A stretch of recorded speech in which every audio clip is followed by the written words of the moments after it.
दोस्तों, आज हम न्यूरोसिटम सिरप की जानकारी लेने वाले हैं।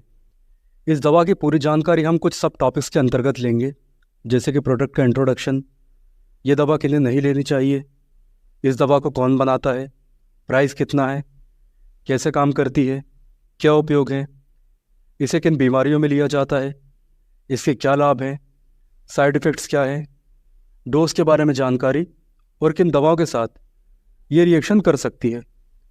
तो दोस्तों, आज हम जानकारी ले रहे हैं न्यूरोसिटम सिरप के बारे में।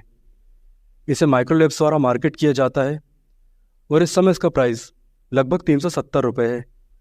हालांकि ऑनलाइन ये आपको 300 रुपये से भी कम में मिल जाएगी। अब आगे की जानकारी देने से पहले मैं आपको ये बता दूं कि किन लोगों को ये दवा नहीं लेना चाहिए, क्योंकि दवा सीधे दिमाग पर काम करती है। और यही जानकारी पहले देना ज़रूरी होगा कि किन लोगों को इस दवा से दूर रहना चाहिए। तो देखिए, ऐसे लोग जिन्हें न्यूरोसिटम या पैरासिटम से एलर्जी है, ऐसे लोग इस दवा को ना लें।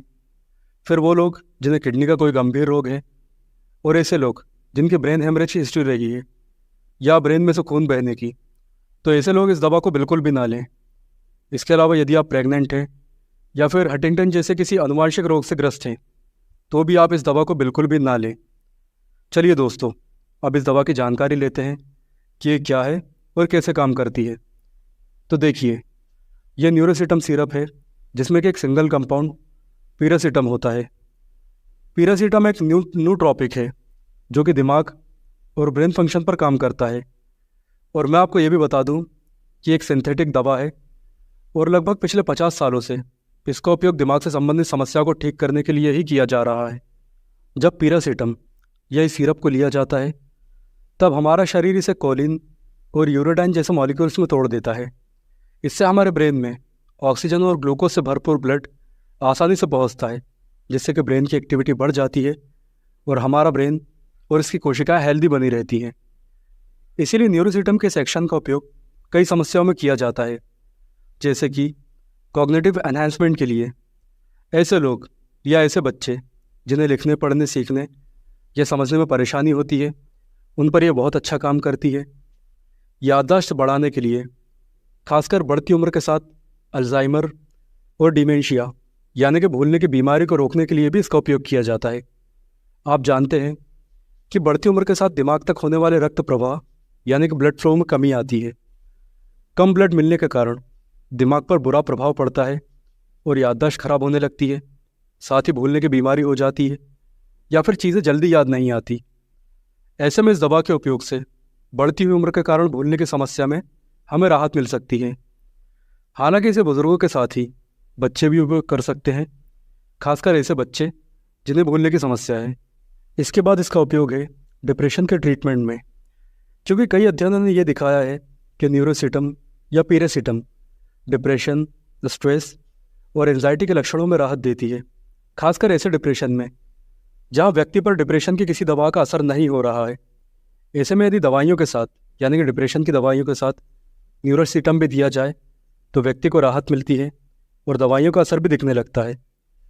इसके अलावा कान बजने की समस्या यानी कि टिनाइटस में भी इसे दिया जाता है। ये ब्रेन तक ब्लड फ्लो को बढ़ा देती है, जिससे कि टिनाइटस के कारण जो ओवर थिंकिंग या एंजाइटी जैसी समस्याएं हो रही हैं, उनमें राहत मिलती है। इसके अलावा भी इसे सीजोफ्रेनिया, अल्कोहलिज्म यानी कि शराब के कारण जो दिमाग को नुकसान होता है, इसके अलावा न्यूरो इन्फ्लेमेशन यानी कि न्यूरॉन या फिर दिमाग की कोशिकाएं यदि खराब हो गई हैं और उनके कारण कोई सिम्टम्स आ रहे हैं, तो भी इस दवा को दिया जाता है। इसके अलावा बढ़ती हुई उम्र के कारण जो कि कॉग्निटिव डिक्लाइन होता है, उसमें भी ये काफ़ी अच्छा काम करती है। और इसका एक और महत्वपूर्ण उपयोग ये भी है कि यदि किसी के सिर में चोट लगी है, जिसके कारण उस व्यक्ति को सिर दर्द, भूलने की बीमारी, कान बजने की समस्या, चक्कर, आँखों की रोशनी में कमी या सिर में भारीपन जैसी समस्या महसूस हो रही हैं, तब भी डॉक्टर ये दवा यानी कि न्यूरोसिटम सिरप दे सकते हैं। इससे व्यक्ति को लक्षणों में राहत मिलती है। तो इन सभी कंडीशन में आपके डॉक्टर आपको ये दवा दे सकते हैं। हालांकि इनके अलावा इसके कई और भी उपयोग हैं, जैसे कि मोशन सिकनेस या फिर अधिक यात्रा करने के कारण आने वाले चक्करों में भी आपको ये दिया जा सकता है। इसीलिए आप डॉक्टर के निर्देश अनुसार ही इस दवा को लें, क्योंकि ये एक प्रिस्क्रिप्शन मेडिसिन है। और अब बात की जाए इसकी डोज की, तो देखिए, ये इस बात पर निर्भर करता है कि आपकी कंडीशन क्या है, आप क्यों इसे ले रहे हैं। क्या आप केवल अपनी याददाश्त बेहतर करने के लिए इसे लेना चाहते हैं, या फिर आपके सिर में चोट लगी है, इसीलिए इसकी डोज को व्यक्ति की कंडीशन के अनुसार ही दिया जाता है। इसीलिए इसके बारे में आप अपने डॉक्टर से ही परामर्श लीजिए। हालांकि फिर भी मैं आपको यह तो बता ही सकता हूँ कि आप इसे केवल पानी के साथ ही लें और कोशिश करें कि इसे एक ही समय पर लें। वैसे तो इसको 2 या 3 डोज में दिया जाता है, यानी कि एक दिन में 2 या 3 गोलियाँ, लेकिन फिर भी आप कोशिश करें कि जिस समय आज आप ये दवा को ले रहे हैं या फिर इसकी जितनी भी डोज ले रहे हैं, ठीक अगले दिन उसी समय पर इस दवा को लें। और आप कोशिश करें कि पूरे दिन में इसकी 4000 मिलीग्राम से अधिक मात्रा ना लें। हालांकि मैं आपसे ये कह तो रहा हूँ कि आप एक दिन में इसकी 4000 मिलीग्राम से अधिक मात्रा मत लीजिए, लेकिन ऐसे कई अध्ययन हुए हैं जिनमें कि अल्जाइमर के रोगियों को एक दिन में इसकी 8 ग्राम तक मात्रा भी दी गई है, यानी कि 8000 मिलीग्राम। इसीलिए इसकी डोज बहुत ही वेरिएबल होती है, जिसे कि आप अपने डॉक्टर से ही पूछें तो ही अच्छा रहेगा। और अब यदि इसके साइड इफ़ेक्ट्स की बात की जाए तो देखिए, ये एक बहुत ही सुरक्षित दवा है। ज़्यादातर लोगों को इसका कोई साइड इफ़ेक्ट नहीं होता है, और यदि होता भी है तो कुछ ही दिनों में ठीक भी हो जाता है। लेकिन फिर भी साइड इफ़ेक्ट्स के बारे में जानना हम सभी के लिए ज़रूरी है। इसीलिए इसे लेने के बाद वज़न बढ़ सकता है, नर्वसनेस हो सकती है। ये भी हो सकता है कि आप बैठे बैठे बिना किसी मतलब के अपने हाथ पैर हिलाएं या ऐसा काम करें जिस पर आपका नियंत्रण ना हो। इसे एबनॉर्मलिटी ऑफ वॉलंटरी मूवमेंट भी कहा जाता है। इनके अलावा आपको नींद बहुत आ सकती है या नींद बिल्कुल भी नहीं आ सकती, सिर दर्द भी कर सकता है, और थोड़ी बहुत एंजाइटी भी हो सकती है। तो यही कुछ इसके साइड इफ़ेक्ट्स होते हैं। हालांकि इनके अलावा भी इसके कुछ और साइड इफ़ेक्ट्स भी देखने के लिए मिल सकते हैं, जैसे कि पेट खराब होना या मुंह का स्वाद बदलना। तो आप इनसे घबराएं नहीं, ये कुछ दिनों में अपने आप ही ठीक हो जाएंगे। और यदि आपके साइड इफ़ेक्ट ठीक नहीं होते हैं तो इस दवा को लेना बंद करें और जल्द से जल्द अपने डॉक्टर से संपर्क करें। अब हम प्रिकॉशंस यानी कि सावधानियों की जानकारी ले लेते हैं।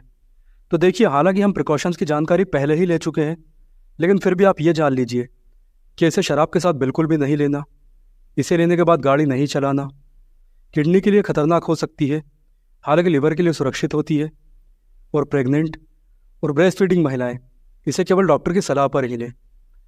अब वीडियो के अंत में हम ये भी समझ लेते हैं कि न्यूरोसिटम का रिएक्शन किन दवाओं के साथ हो सकता है।